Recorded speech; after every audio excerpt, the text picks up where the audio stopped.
Damai sejahtera untuk kita semua.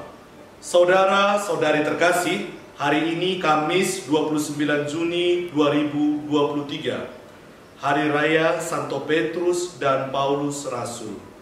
Bacaan Injil diambil dari Injil Matius bab 16 ayat 13 sampai ayat 19. Setelah Yesus tiba di daerah Kaisarea Filipi, ia bertanya kepada murid-muridnya, kata orang, "Siapakah anak manusia itu?" Jawab mereka, "Ada yang mengatakan Yohanes Pembaptis, ada juga yang mengatakan Elia, dan ada pula yang mengatakan Yeremia atau salah seorang dari para nabi."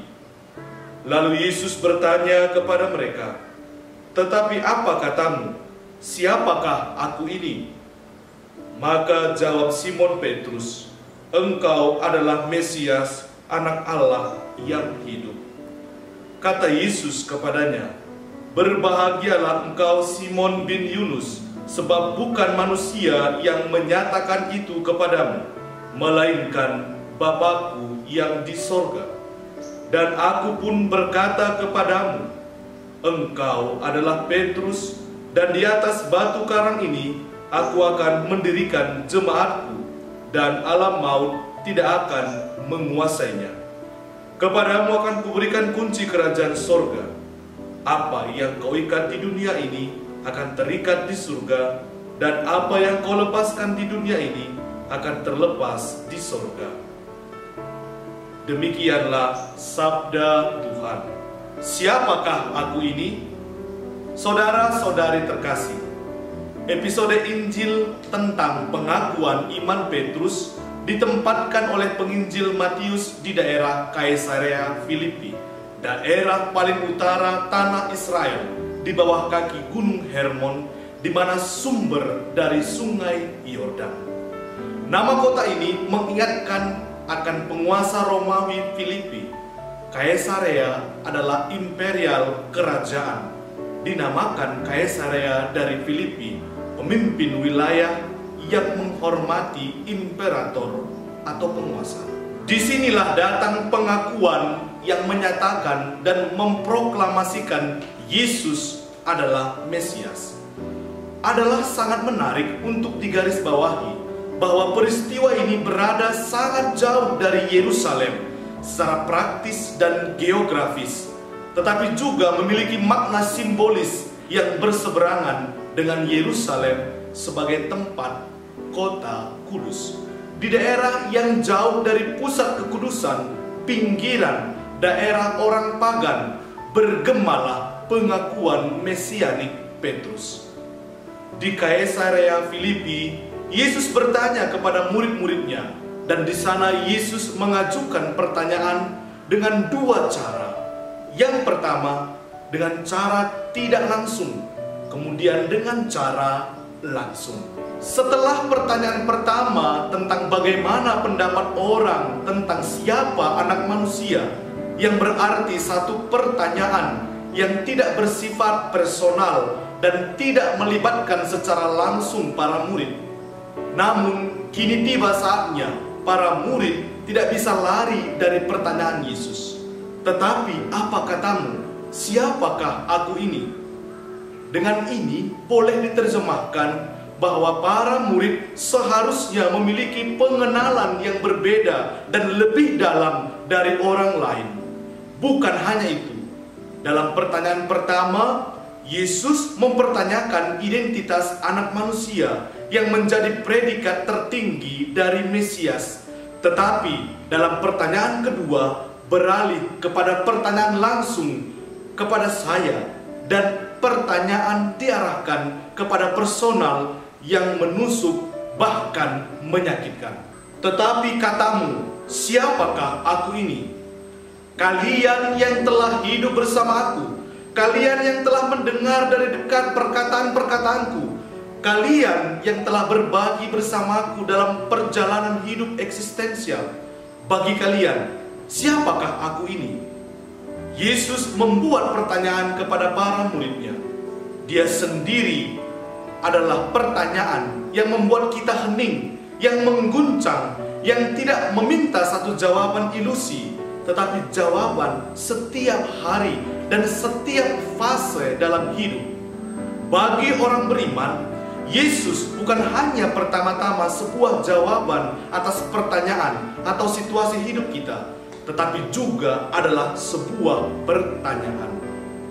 Dan inilah karakter dari pertanyaan Yesus yang menyentuh hal yang vital, yang utama, yang menghidupkan dan dinamis. Saudara-saudari terkasih, benarlah bahwa hal ini seperti satu duri dalam daging. Yesus adalah pertanyaan yang mana bukanlah hal yang mudah untuk menjawabnya. Sebagaimana tampak dalam perikop Injil hari ini, jika pada pertanyaan pertama Yesus meminta jawaban kolektif dari semua muridnya, jawaban mereka ada yang mengatakan Elia, ada yang mengatakan Yeremia atau salah seorang nabi. Dalam pertanyaan yang kedua, walaupun pertanyaannya diajukan kepada semua, yang menjawab hanya satu. Siapa? Petrus. Pertanyaan ini membuat banyak melarikan diri, bisu, takut, kecuali Petrus. Petrus menjawab, "Engkaulah Mesias, Anak Allah yang hidup." Petrus mengulang pengakuan para murid ketika berada di atas perahu. "Sungguh engkau Anak Allah." Di sini tampak pengakuan mesianik, "Engkaulah Kristus," dan kemudian ditambahkan kata sifat yang hidup. Petrus mengulang perjanjian pertama dan pengakuan bangsa Israel akan Allah sebagai Allah yang hidup. Petrus mengenal Kristus sebagai Dia yang adalah Allah yang hidup dalam eksistensinya.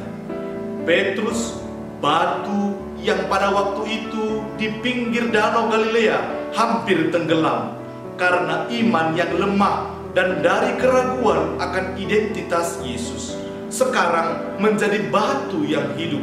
Syukur atas iman, dan sebuah iman yang karena rahmat dan pewahyuan sebagaimana Yesus sendiri menyatakannya.